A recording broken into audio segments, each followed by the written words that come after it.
It's a red light. You put your foot on the brake pedal, but nothing happens. You push it again. It goes to the floor, but the car doesn't slow down. Oh no.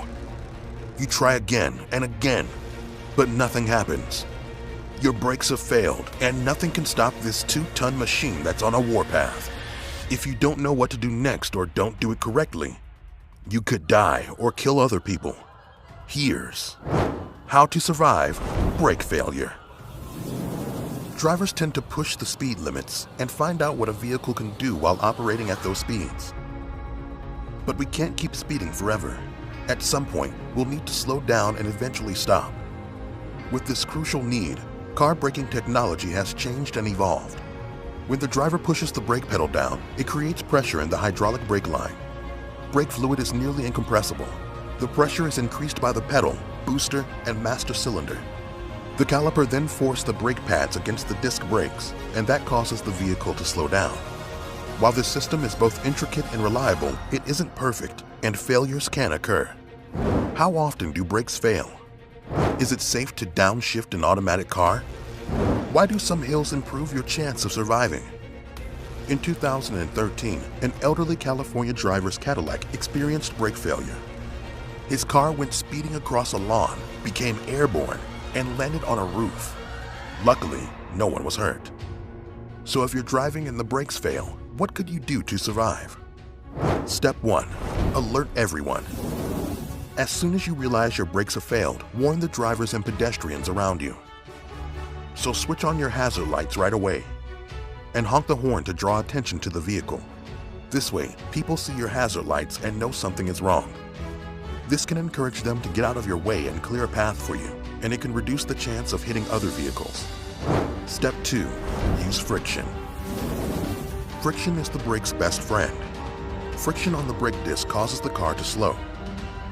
And even if the brakes aren't working, friction can still help you. If the roads are clear and you're able to do this, start zigzagging the car.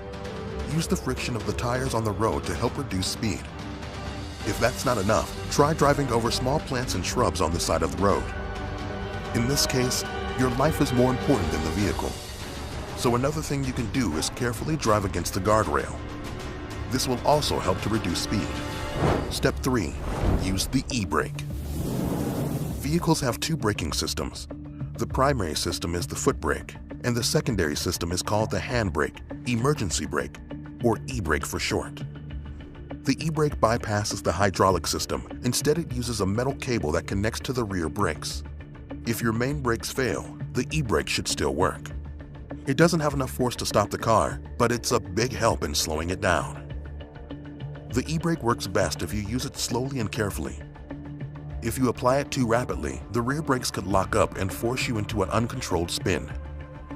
And keep holding the release button down if there is one. Step 4. Downshift. If the car has a manual transmission, slowly begin going down the gears. This is known as engine braking. You may have heard 18-wheelers doing this.